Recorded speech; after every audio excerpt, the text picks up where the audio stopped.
approach of how to proceed there. So I will invite Dr. Ankur Sinha, who's going to be the first speaker from Jaipur to start to give his talk on the neuroophthalmic exam.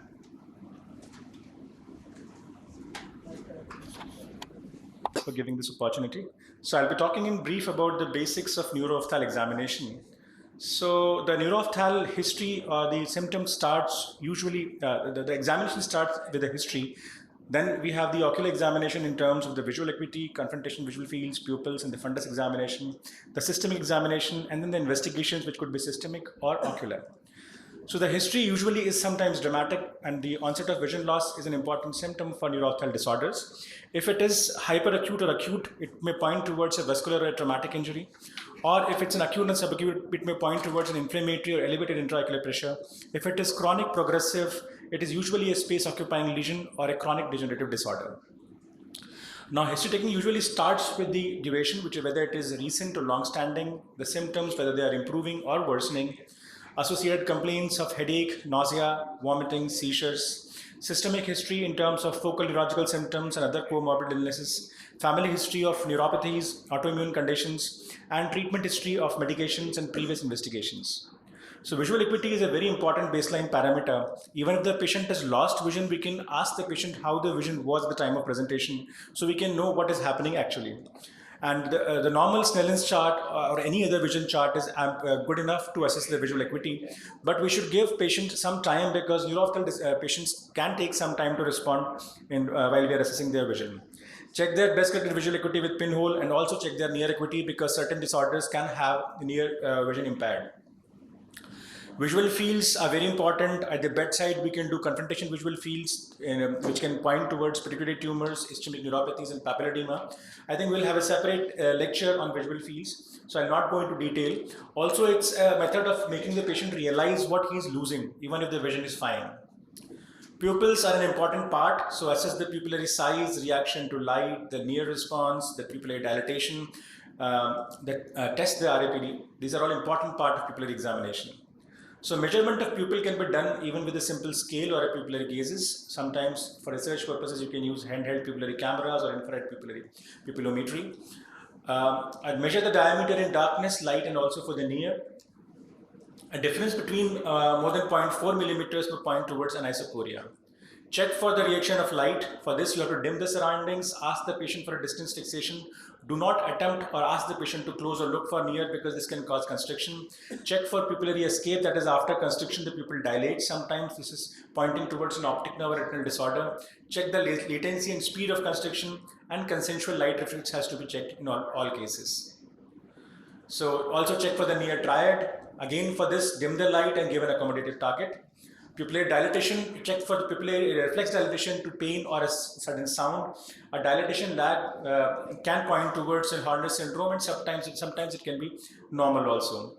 For the light near dissociation, always the light reaction to light is impaired.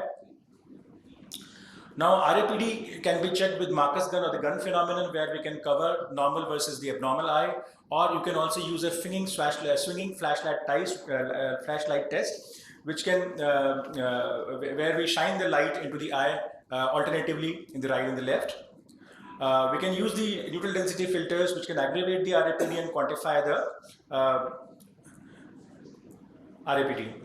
So this is the edge light pupil cycle time where we shine a small slit beam of light at the pupillary margin. So as the pupil dilates, the light goes in, and the pupil constricts, the light cuts off, and the pupil dilates again. So we count the number of cycles in 1 minute and take out the time for one cycle. So if it is more than 954 milliseconds, it shows that the optic nerve conduction is impaired. This is very important when we are suspecting bilateral disease and both the optic nerves are involved. So for pharmacologic testing, we can use diluted pilocarpine for a supersensitivity, pilocarpine for a pharmacologic blockage, cocaine or apraclonidine for a sympathetic defect, and you can also use phenylephrine or hydroxyamphetamine for postganglionic sympathetic defects. Now this is a case of 12-year-old boy with drooping of eyelids, right ptosis, and a small pupil in the right eye. If you can appreciate, the right eye is a smaller pupil. So this patient has anhidrosis also.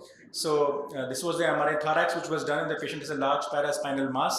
So the patient is diagnosed as AD's pupil. This is a 48-year-old male presented with an isochoria of left eye more than the right eye. This is the reaction to light. So we can see when we shine the light to the right eye, it constricts. But when we shine the light to the left eye, it fails to constrict.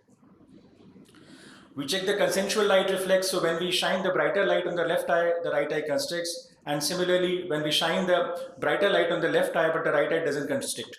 So the afferent pathway seems to be intact, but the efferent pathway to the left eye is seemingly involved. Also, when we look at the constriction, the left eye constricts like a vermiform serpentine manner, but the right eye is showing you a good concentric constriction of the pupil. So this is at the time of presentation, and this is after reading for the 5 minutes. So yes, for the near work, the pupil does become smaller, but still remain anisochoric. So the patient is diagnosed as AD's pupil, and then he's prescribed asymmetric AD and photochromatic glasses for distance. Now, fundus examination is very important. Ideally, fundus examination should be done under dilatation. I think we'll have a separate talk on the disc and fundus evaluation for neuroophthalmic disorders. So various parameters of disc should be examined. Systemic examination is very important. Always check for the pulse and blood pressure, because sometimes you have grade 4 hypertensive retinopathy, which is glaring at you. Check for the CVS, respiratory, abdominal, and most important central nervous system. For CNS examination, check for the orientation, gait, and the attitude of the patient. Check all the cranial nerves from 1 to 12th. Check the motor system in terms of power, deep tendon reflexes, sensory system, and the cerebellar system for gait, finger, nose test, and dysdiadochokinesia. Investigations, there could be ocular investigations like color vision is important. Color vision, contrast sensitivity, visual fields, and electrophysiological tests can also be done. So color vision is an important examination. A red-green blindness may point towards optic nerve disorders, where blue-yellow can point towards macular disorders. And optic neuritis can show you a red desaturation with the cap of the bottle, but formal testing is very important. Contrast sensitivity is a very sensitive test, and it is lost before the visual acuity is lost, and sometimes it will not completely recover also. So peliropsin is available in almost all digital charts these days, which can be done. Visual fields, I think it's another talk we have for visual fields, so I'll not go into detail. We also have a talk on the electrophysiological tests. So they also help us in diagnosis of the optic nerve conduction. OCT, again, I think we have a talk on the OCT also, so we can talk about OCT there. So routinely it may not be required, but yes, it helps us diagnose and follow up the cases. Like this is the case of benign intracranial hypertension. The patient is followed on acetazolamide, and we can see progressively the optic disc swelling is gradually being reduced. Also, we can talk about the Cooper-Smith's angle to differentiate between the disc edema as a cause of is caused by either a papilledema or an ischemic optic neuropathy.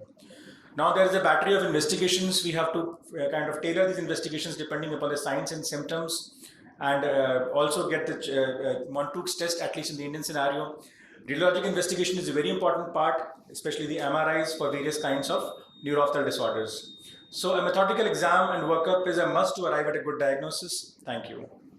I'll do 2 talks back to back. Dr. Mahesh Kumar is not able to attend, unfortunately. So I'm going to be giving the talk on disc edema, approach to disc edema and disc pallor, as well as OCT neuroophthalmology back to back. Then I'll hand it over to Dr. Swami for so we'll come to approach to a patient with disc pallor and disc edema.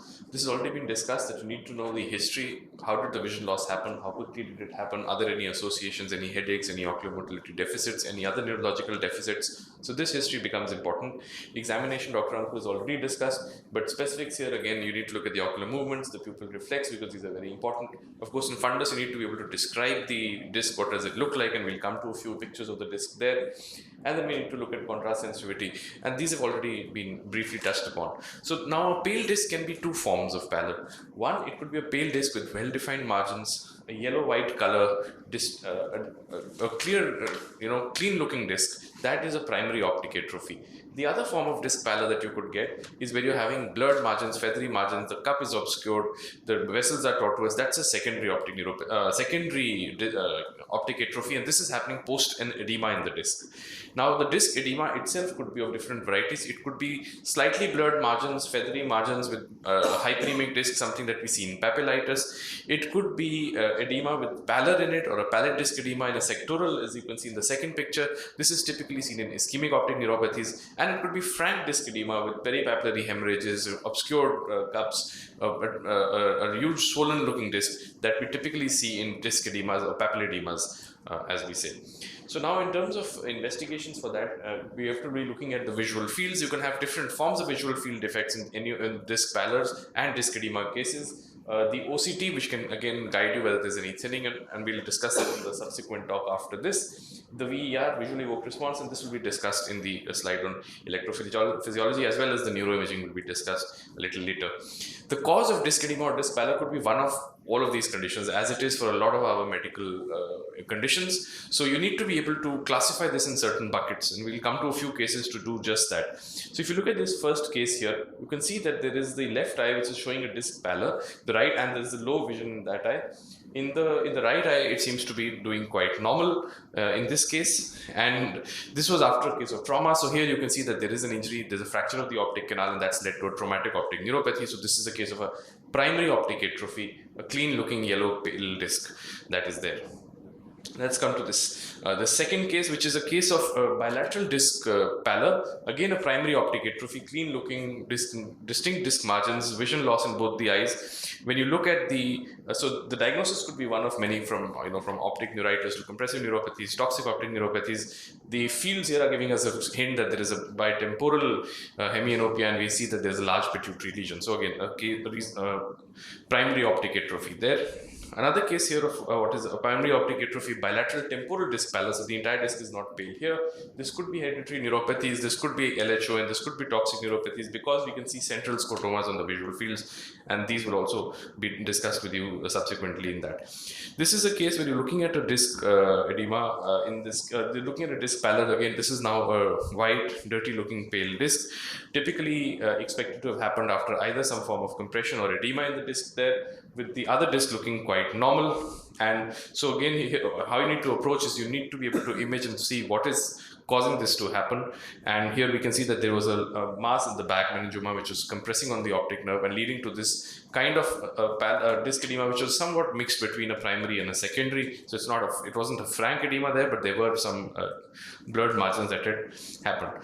A person, a young lady who's having a subacute vision loss in one of the eyes, the other eye seems to be doing okay. You can see that there is a disc edema, slightly feathery margins. And this is the case of papillitis or optic neuritis, again a classic that one should be able to identify. Young person typically who is overweight, obese, having these discs which are looking very, very swollen in both the eyes. There are peripapillary hemorrhages. The MRI in this case was normal. This was a case of idiopathic intracranial hypertension or papilledema, and these are again cases you have to image to be able to rule out any kind of an intracranial space occupying lesion. This is a case where there is a sectoral disc edema in one of the eyes, and the other disc looks small, with a small cup, which is a disc at risk situation. You can see that the disc edema, even on the OCT, the visual fields are showing severe constriction in one of the eyes here, and so that was again a case that we need again to be able to identify the kind of disc edema that it is looking and how it is different from the other, and you have to diagnose it and then manage it accordingly. And that management portion will be not taken up in this course. So take home messages is identify the kind of disc edema or disc pallor, put it in a bucket of diagnosis. Typically, is it inflammatory, is it demyelinating, is it ischemic, and then onwards you can approach the patient on the investigations based on the bucket that you put the patient in. So I'll move to the other talk now.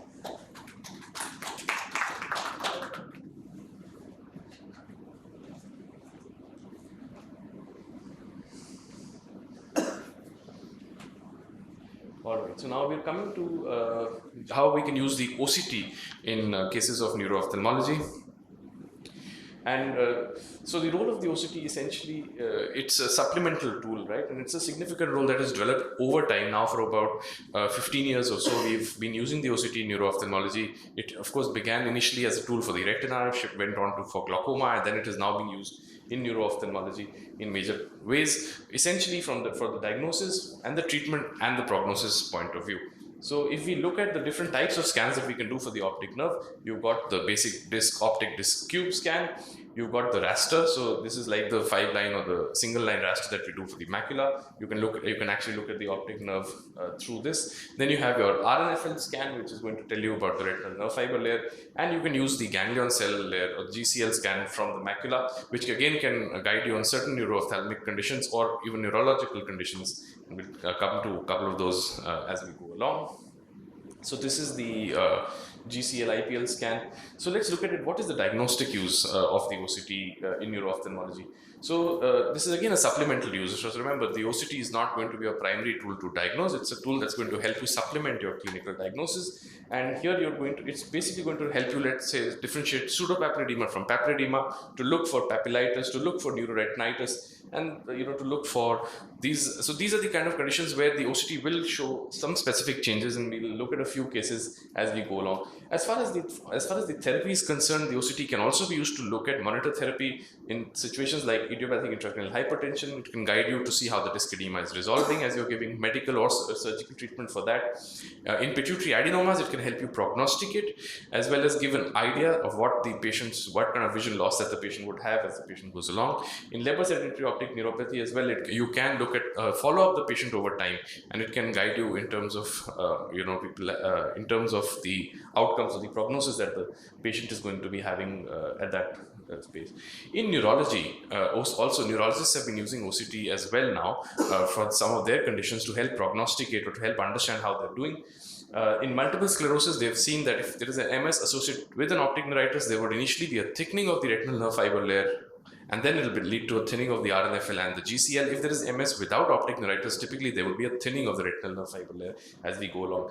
In Alzheimer's disease, we found thinning of the superior and inferior RNFL quadrants. In Parkinson's disease, the OCT has been used as a marker for progression. So changes in the OCT it's like a clinical biomarker, and if there is changes or thinning happening, then that's a sign of possible a progressive Parkinson's disease that is there. And in pituitary adenomas, as I said, thinning of the temporal quadrant is a sign of a lower chance of vision gain.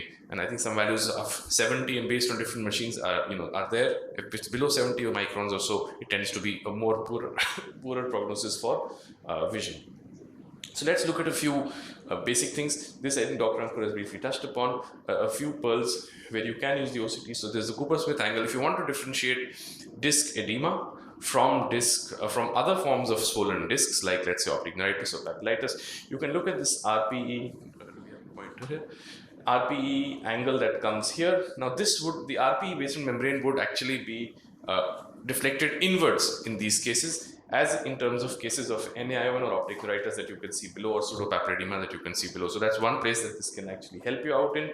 Again, in terms of, this is a case of bilateral disc edema. See how on the RNFL, the values are going way beyond the normative curves here. And this again can guide you to the edema. And over time, you can follow this up to see how the patient is improving as the patient goes along. As the patient goes along. Similarly, in papillitis, you can get, initially you'll get an edema, and then over time it will be leading to a thinning of the retinal nerve fiber layer. The OCT, or the OCT angiography, has also now been used to look at ischemic optic neuropathies, where there are changes in the superficial and deep capillary plexus, particularly in the peripapillary area. So this is again a tool that is now developing, and we're getting to know more and more about this as we go along.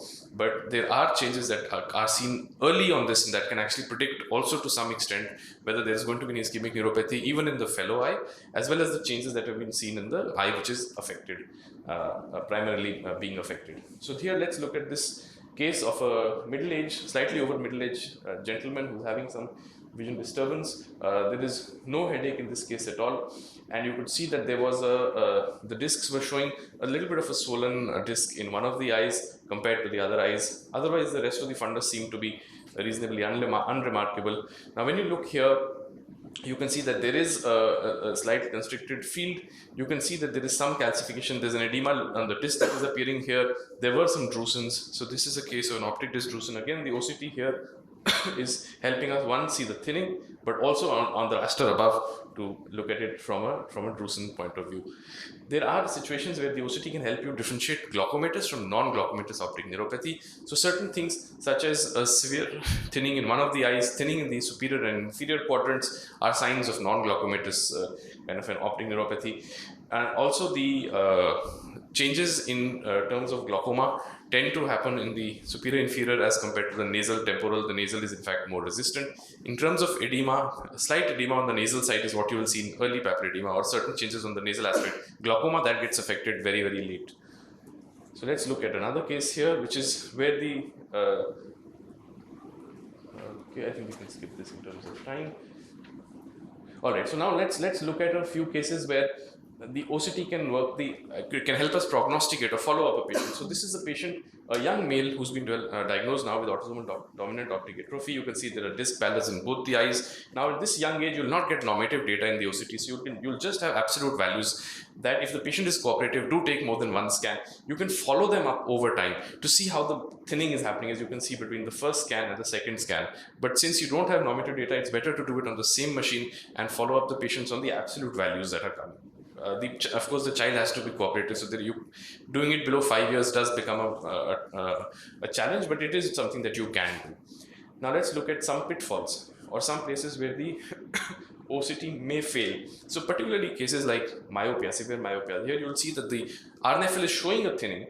The discs otherwise appear to have a slightly large cup. The fields are pretty normal. If we did an HRT, we found that the optic discs were actually quite normal. HRT sometimes is more sensitive in some of these cases of myopia. And so the OCT was kind of giving us a false sign of thinning that was there. Sometimes if the scan is decentered, you may get a false kind of an edema, and if you repeat the scan here, the edema has disappeared. So actually this was never really an edema. This was because the scan was decentered that this led to a false sense of thickening of the disc. RNFL cannot be zero. So if you ever get scans where you're getting a completely flat RNFL or something that looks like this or something that looks like this, where the RNFL is touching at the bottom, these scans have to be repeated. These scans are not accurate, and if you look at how the OCT has actually calculated it based on what it is finding, it's very evident that the machine has actually made an error and it's not truly being able to pick it up. Similarly, sometimes you'll get a sense of a pseudo-edema picture that's there. Again, you need to be able to differentiate this. So while the OCT itself is a very useful tool, it has to be understood as what the scan exactly is showing and taking up, as well as you need to know how you can supplement your clinical diagnosis. As I said, it's not a replacement, but it is something that is here to stay, and it is here that is developing and going on as we are progressing. More and more information on changes on OCT in neuroophthalmic conditions are coming. Thank you. Dr. Ashwin here is now. So sir is, so now we have the other aspects of visual function that we'll be discussing would now be the visual fields, and I'll request Dr. Ashwin Gandhi to take that up, followed by Dr. Swati on radio imaging, and then Professor Rohit Saxena on electrophysiology. So over to you.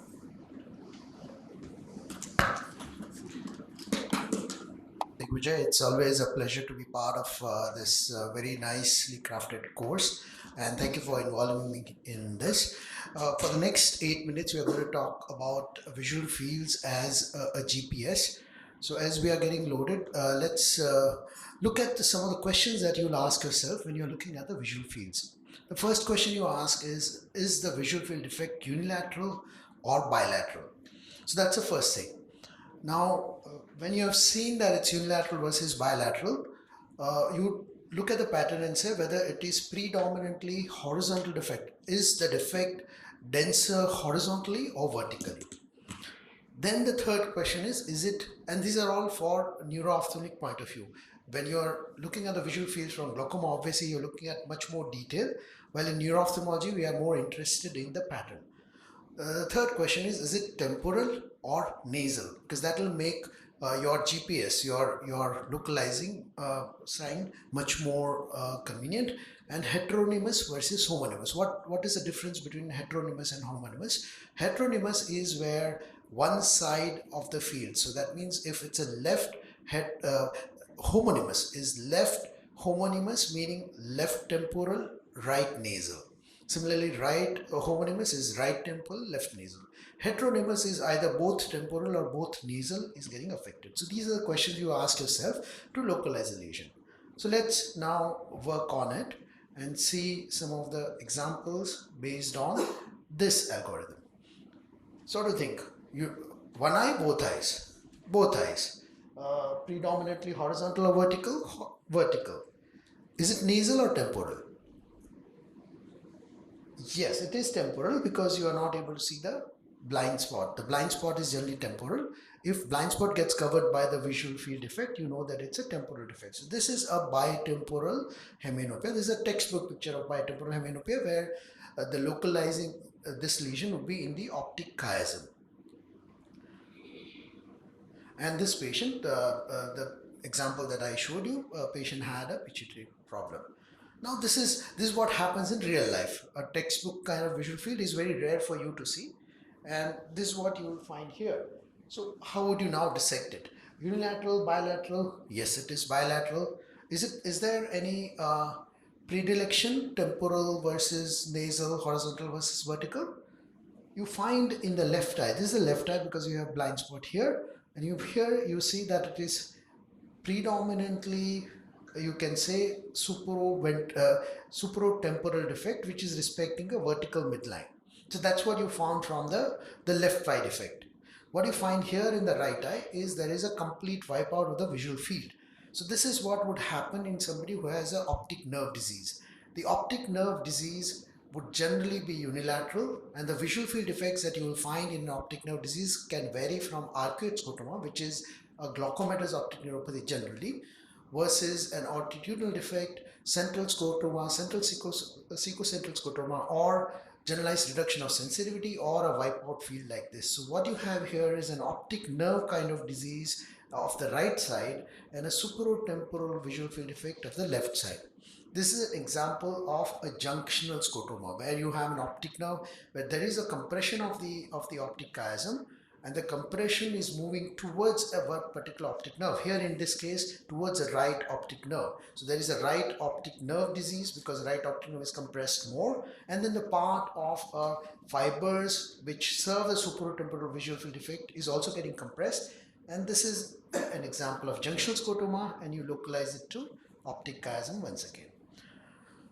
Though not all bitemporal hemianopia are necessarily because of chiasmal compression, these are the example of pseudo-bitemporal hemianopia. Tilted optic disc can give rise to a visual field defect which will look like bitemporal hemianopia.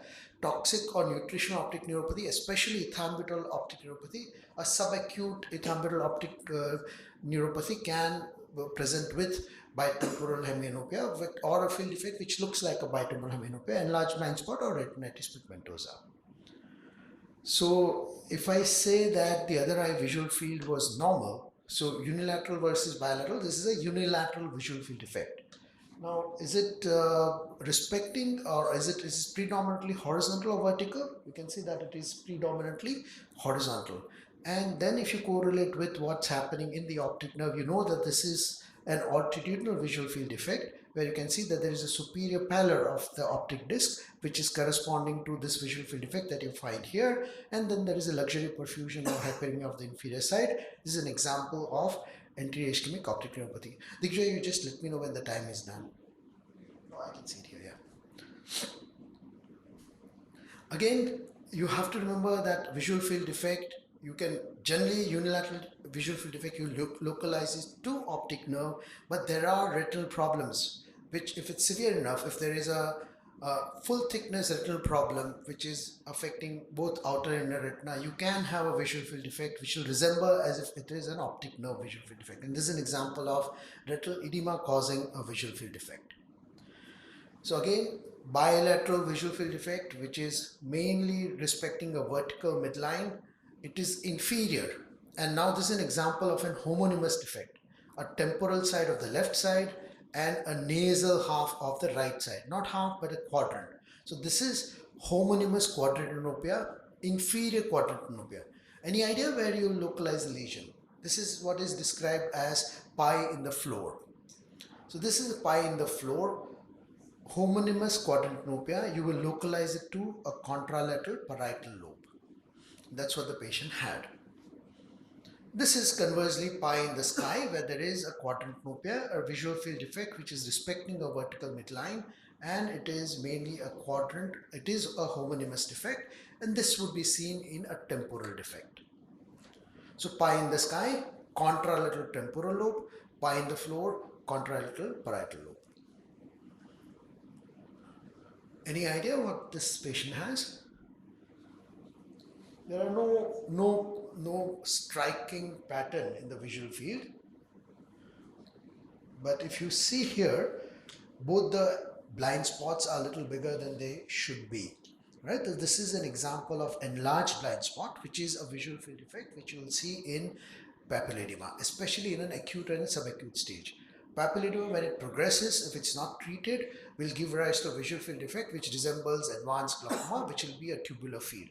So differential diagnosis of tubular field would be retinitis pigmentosa, chronic glaucoma, or chronic papilledema. So that was an example of an acute papilledema. Before we end, what do you think? So this is a classic, rare but a classic sectoronopia, which is seen in LGB visual field defect. So to conclude, when you are examining a visual field, make sure that you have both fields with you together. The placement of the visual field would be right visual field on your right side and left visual field on your left side. That's how you'll place it so that you'll never get confused. Look at the grayscale first, because when the visual field comes to you, you don't know whether it's glaucoma or neuro-ophthalmology. Neuro-ophthalmology all deals with a pattern. So if there is a clear-cut pattern, you know that you got a clue. If you're following up a patient on a visual fields, one of the important markers which can be used for progression or improvement is mean deviation. A number of that you get in mean deviation, if it's changing, you know the patient is either improving or deteriorating. Then you look at whether it's a monocular or a binocular problem. Monocular is likely to be retina, optic nerve, or very rarely cortical problem. Binocular is chiasm or post-chiasmal visual pathways.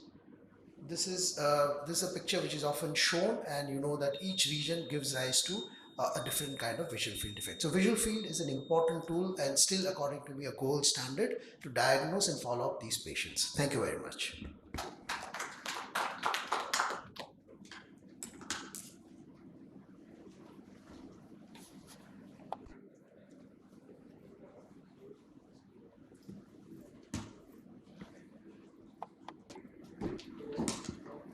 Good morning, everyone, and thank you, Dr. Digvijay, for making me part of his instruction course. It's a wonderful course touching the basics of the neuro-ophthalmology. I would be basically speaking about the role of neuroimaging in neuro-ophthalmology. So X-ray, CT scan and MRI are three common modalities which we use in our routine practice, and more often than not they are complementary to each other. It's not that you just need one investigation to diagnose a lesion completely, but if you have to choose one, MRI is definitely the better investigation as far as neuro-ophthalmology is concerned. Both CT scan and MRI have their own set of protocols, have different ways of doing of investigations, and then each of them has their own utility. So it's important also to understand which protocol has to be used in a particular situation. So it's important to know what to order and when to order. So this talk will be basically about what and when, and also how MRI and CT can complement each other. So one should be familiar with these scans, whether it's an axial scan or a coronal scan or a sagittal scan, that helps in a localization and also the characterization of a lesion. So CT scan, as we all know, uses an ionizing radiation, which is the biggest disadvantage of using CT, and often the exposure may lead to other issues. But in certain cases, it is absolutely necessary when you want to diagnose a bony condition, when you want to deal with the trauma, foreign body, where you cannot use MRI, hemorrhages, acute infarct, and something like dysdrusins. We all know that the bone will totally appear white on the CT scan, while air will appear totally black, and all other lesions will appear in between, totally black and totally white. Right? So in cases where you have traumatic issues, where you want to diagnose a fracture, as in this particular case, you can see here that there is a optic canal fracture over there post-trauma. Then again, when you want to check for optic nerve avulsion, although it's very visible clinically, but sometimes if you have a dilemma, you can use CT scan to your rescue. Orbital fractures are very well delineated on CT scan. This is a volume rendering technique where you do a 3D construction of entire orbit, or for that matter entire skull, and look at the fracture lines and can give you a beautiful detailing of the extent of the fracture. Then in orbital pathologies, probably CT scan is more useful than MRI, particularly when you want to diagnose a case of thyroid eye disease, where you want to look at the muscle. You can look at the size of the muscles over here, how thick they are. On the both coronal scan as well as axial scan. It's a classical tender sparing muscle thickness over there.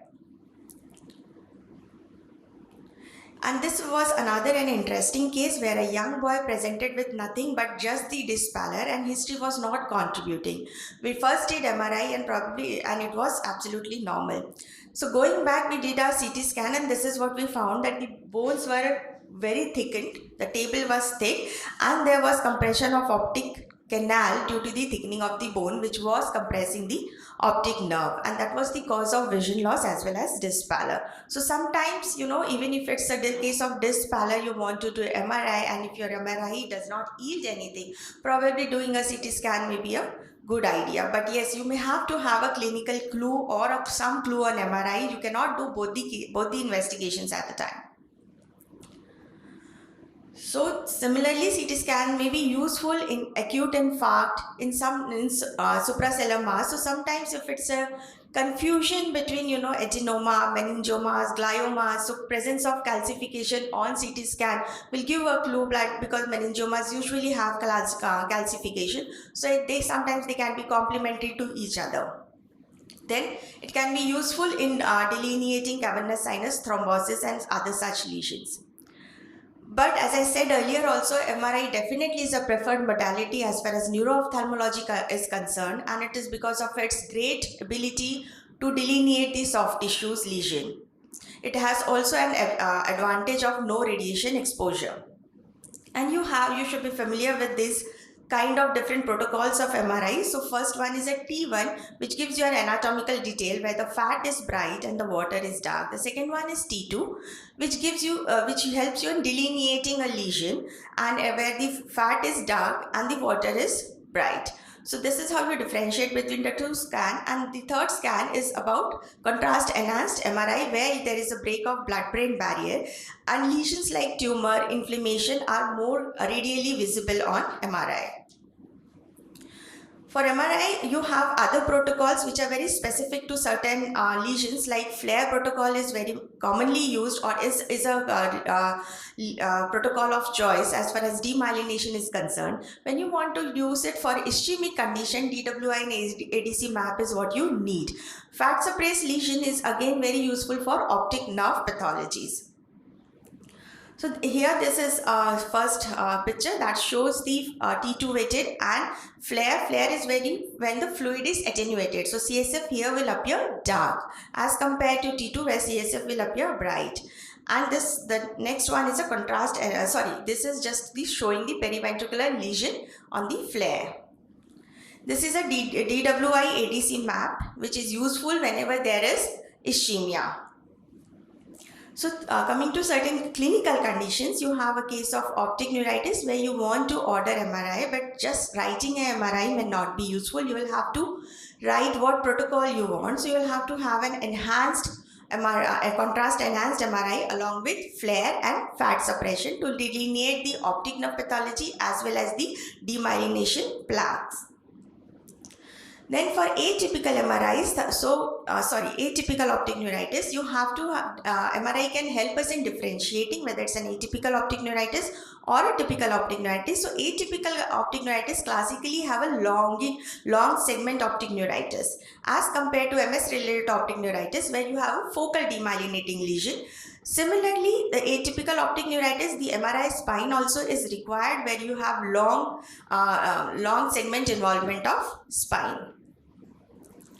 Then other optic neuropathies like basal exudates, where you have chiasmitis in cases of tubercular meningitis, or a mucocele, which can give you an idea whether there is a compression of the optic nerve or not, or in cases of optic nerve gliomas.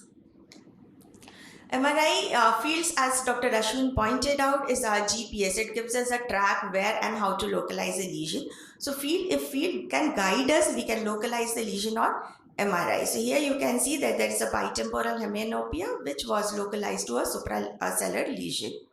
Similarly, in cases of infarcts, homonymous hemianopias, you can have occipital lesions or cortical lesions which can explain your field effects. Then this was another an interesting case where a 42-year-old male, a known case of Takayasu, presented with the vision loss. And this is what we found on MRI. This is DWI scan with ADC map. The entire posterior circulation was gone and there was cortical visual loss. Sometimes in such a situation where you want to, okay, I'll just take few more minutes to finish these slides. So where you want to delineate the aneurysms and other vascular pathologies, maybe MRI will be useful. In cases of cranial nerve palsies, it is again indicated if you have a young patient where you cannot explain the vasculopathic risk factors. So MRA or MRI itself is useful to delineate the lesion. Then orbital pathology, I've already spoken. Papillary edema, it may be useful to rule out the intracranial lesion, to rule out the cavernous sinus thrombosis where MRI is complemented with MRV or partially empty sella. So to summarize, the neuroimaging itself is not, the diagnostic thing unless it is complemented with the good clinical history and clinical examination and clinical correlation is indeed needed. You need to guide the radiologist to understand what is your differential so that he can suspect a lesion accordingly. Thank you.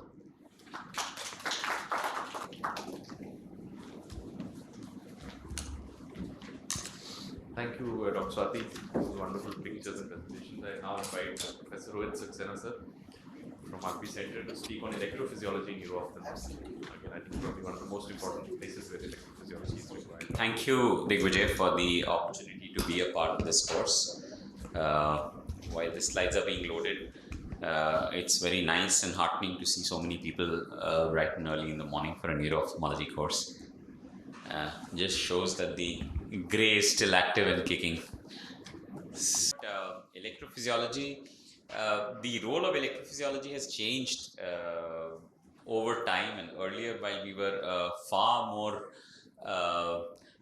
let's say, getting this electrophysiology done, we realize now the limitations, and therefore we need to be careful in asking questions because the answer should actually help us in some form of management or the other. So that's important, that any investigation we get done should be answering a question that we are asking, and otherwise you'll start getting unusual responses and you'll be struggling to try and make sense with the clinical picture. I think we should get our own laptops, huh? They seem to be doing better than their own laptop. So the cable is better suited for everybody else because others make us quiet. Huh? This is not the presentation yet. This I have Dr. Rohit Saxena. I got it copied there. I hope you have copied it. Sure. Great. Thank you. So I'll essentially be covering VEPs and not too much because obviously because of time constraint, and VEP is the most important evaluation that we need to do. Two major VEPs that we look for are flash and pattern, and they are the most commonly done, the most important as far as our quick understanding of any patient is there. So they are VEPs are essentially giving us the integrity of the visual pathway from the retina to the occipital cortex, and that's all it's telling us actually, that there is some electrical conduction that is there. Now, when would I want to know this question? Is there electrical conduction there or not? So if a patient comes with 6/6 vision, I'm not sure. So there has to be a question I need to answer. Just because I suspect an optic nerve pathology does not directly indicate that there is. But this patient comes with subnormal visual function. So there is a quality of vision deterioration. But 6/6 is the vision. A VEP is indicated because I will be able to get very early, very quick understanding that is there any optic nerve function defect or not. On the other hand, we have a patient with a known patient with, say, an optic neuritis, recurrent optic neuritis, or MS, or a compressive pathology. We know that there is a compressive pathology, there is subnormal visual function. What am I going to add by doing a VEP? Now, VEP comes normal, I'll say, oh, there's something wrong with the machine. This is useless. My diagnosis remains, I can see a tumor there, it is compressive neuropathy with visual function deficit. It comes subnormal, I say, of course I expected this. So why did you get it done? So the question there should be in your mind before you go for any investigation, and particularly electrophysiology, because answers are not very clear, cut and dry, and absolutely yes, no, diagnostic, not diagnostic, clear in this. So we'll run through that. Flash VEPs, most commonly done, least sensitive. The only important thing is there is very little asymmetry in flash VEPs. So if you have a difference, you know that the eye is definitely affected. There is very low asymmetry. The other important thing is its use in functional disorders, non-organic pathology. So you have a patient severely affected and the VEPs are normal. The conduction pathway is normal. We see because of the electrical conduction. And if the electrical conduction is normal from the retina to the occipital lobe, the likelihood of an organic pathology there become significantly poor. The other side of it is that the advantage of a flash is that the patient cannot escape getting the VEP done. In a pattern, if he does not look at the pattern, looks away, or does not actually focus on the changing the pattern, we may get a subnormal affected. But flash, very high light, you just are able to see. So patients with poor cooperation, optical issues you are able to. So these are the pattern. We won't talk about it. We talked about pattern. The issues of pattern can be refractive errors, the patient is not concentrating, not interested, retinal pathology. So all these may make a difference, and that is why you need to be careful in ordering and interpreting them. The P100 latency is the most robust measure that we do and gives us a good idea of visual functional dysfunction, and you can have a whole lot of causes that can affect the pattern VEP, and it's definitely not pathognomonic of optic neuritis. In fact, that's what we usually see. If you send a patient for VEP, there is some dysfunction, they write optic neuritis, we give the patient IV methylprednisolone. So please put the patient in complete perspective, and obviously it's not just for optic neuritis. We just run through some interesting cases to give us an idea where we can find this thing to be useful. So this was this 32-year-old female with sudden onset loss of vision in the right eye. 4 days ago, pain on ocular movements, subnormal vision, right RAPD is there, quite clear, quite definite. So you think in terms of an optic neuritis. Now in this case, in optic neuritis, we have multiple reasons why we may want a electrophysiological confirmation. One, of course, because the fundus is not showing anything, it diagnosed in retrobulbar neuritis. The other thing that we can, and I will just show in this, another 31-year-old male, again presented with sudden onset loss of vision. You can see right eye significantly affected, RAPD, clear retrobulbar neuritis. You look at the VEP, you see changes in the left eye also. So while I'm in this patient, I'm not looking at right eye for confirmation of optic neuritis. I have very clear-cut signs, and of course MRIs have been talked about. Now MRI is almost a must to do, and it's not really an option anymore, and therefore VEPs are not adding. But the other eye involvement, so subclinical involvement in the other eye is what I'm looking for. Involvement in the other eye, you know there is a higher chance that this patient may have multiple sclerosis or some other pathology, and this just rings a few bells. That's about it. A lot of VEP has been discussed in MS. Now no more it is considered an important diagnostic or prognostic investigation, and therefore is not a must do. And as I mentioned, we are more now interested in MRI. That is far more important because it not only demonstrates structural changes, but VEP does provide us functional information, and it may possibly have a role when we are doing research or trying to evaluate the potential effect of drugs that may be tried for optic neuritis or multiple sclerosis.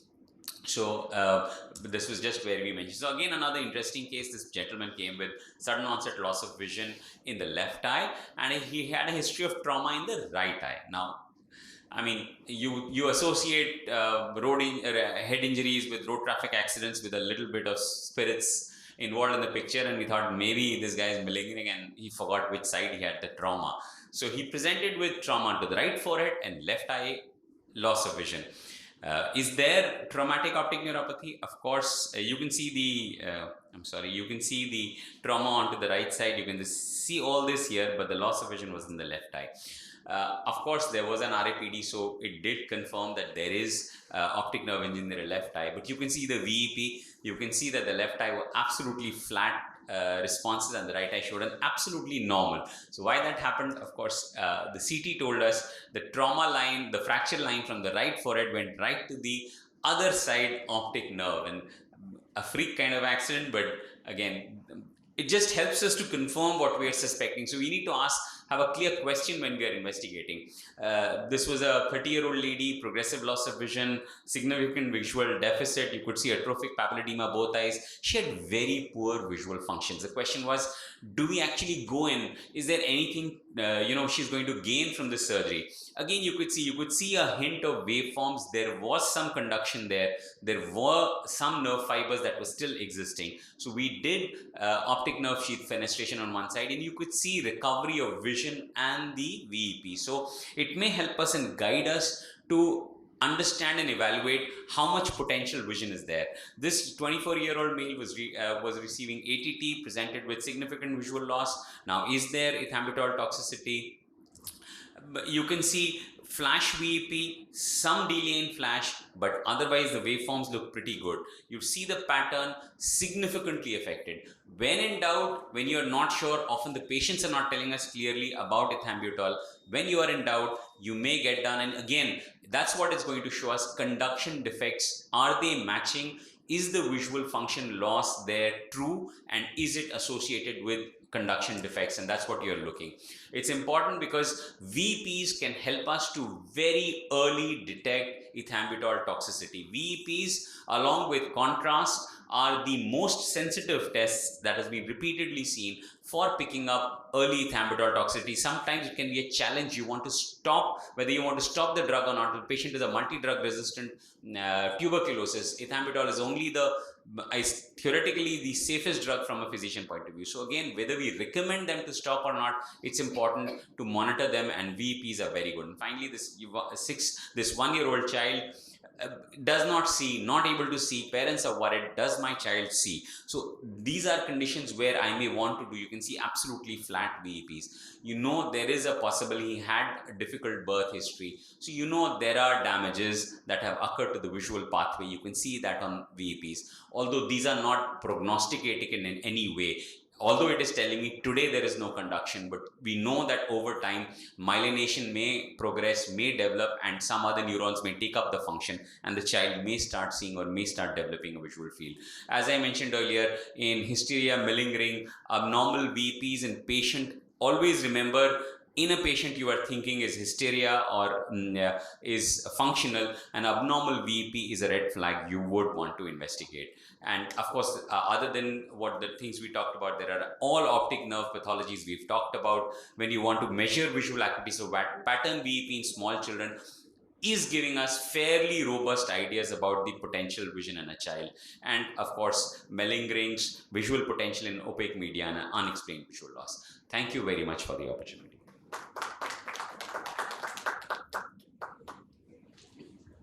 Any questions so far?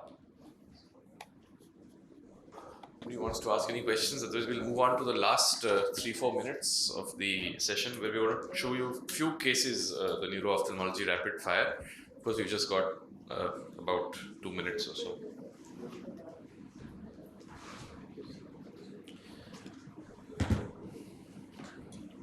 So the whole purpose of this session actually is to help you, look at a case of neuro-ophthalmology and to, be able to diagnose it and to use investigations effectively.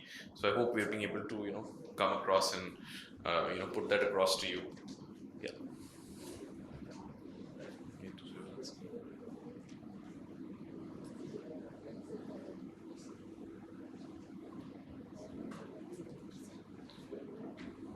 So I'm going to present you 4 cases.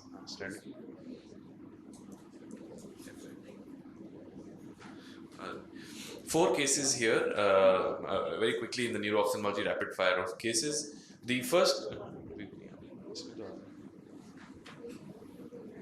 दूसरे वाले system का तो नहीं दिख रहा। हाँ, अभी आ गया। So, start.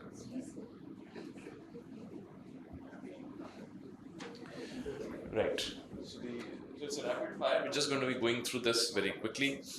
So the first case is a young lady who's a young female who's had subacute vision loss in both the eyes, much more in the left as compared to the right over the past 2 weeks. If you look at the fundus, there is a significant edema in the optic discs above here, if you can see. So there's significant disc edema that you can see here. It's a hyperemic disc. You can look at the visual fields here. You can see that the left visual field is completely depressed. The right eye is also showing a visual field defect. As we've seen electrophysiology just discussed, there is a delay in the P100 latency. There is some element of edema as well as thinning that is coming on the OCT out here. And the neurological examination, we must do this, with the patients of neuro-ophthalmology, is showing that there was some hyperesthesias in the limbs and there is a muted plantar reflex that was there. When we did an imaging in this patient, you could see that there is along the optic nerves, along the entire sheath of the optic nerves, there is enhancement of contrast. There was a thickening of the sheaths. You can also see in the cervical cord that there is a segment of the cervical cord that is showing demyelination. So this is a situation where we've got involvement of the optic nerves as well as an involvement of the spine. There is a very severe amount of edema. Typically on MRI, when you do see these long sheath-like demyelinations, this is different from typical optic neuritis. Here you could see the CSF was normal, but you could get a MOG positive. You must do these MOG and the NMO tests when you are suspecting an atypical optic neuritis of a severe variety, bilateral with severe vision loss, as we could see here. And if there's definitely any involvement of the spine, it is a must that should be done now. And this was a MOG positive or myelin oligodendrocyte protein positive case. So severe form of optic neuritis along with a little bit of myelitis, and this goes into a MOG positive optic neuritis, and this required IV steroids urgently, and then we also had to give IVIG and rituximab because these are conditions which tend to cause a permanent vision loss, and it's much more chronic. You have to give this therapy for a much longer time as compared to the typical optic neuritis. Let's look at the other case here. We'll run these 2 videos parallel. You can see this young lady who is showing an adduction deficit. This eye is not moving here. There is some abduction nystagmus in this eye. The rest of the ocular movements are actually quite normal. So when you see this, you must suspect internuclear ophthalmoplegia. This happens because of a lesion of the medial longitudinal fasciculus. At this age group, typically you're thinking of demyelinating lesions that are going to be causing this. So you need to image this patient as well. A case here where both the discs are looking slightly edematous. This disc, if you see, there is stippled calcification on the ultrasound. The CT scan also showed a calcific spot. You can see a drusen on the OCT, the slightly enlarged blind spot, but otherwise the visual fields are normal. So this is a case of optic disc drusen. Yeah, this is the last thing. So there is edema in both the optic nerves here. You can see that, but these are conditions, IAH condition, though it appeared to be benign earlier, but you can see how quickly the vision loss happens. These are 2 fields that have been done just barely a few days apart with such severe edema. So this is showing a case of IIH. So thank you for all your attention and for being here in this course early in the morning. And I hope we've been able to give you a flavor of neuro-ophthalmology to begin the day. Thank you. And I thank all my co-instructors for taking out their time and being here to present to you.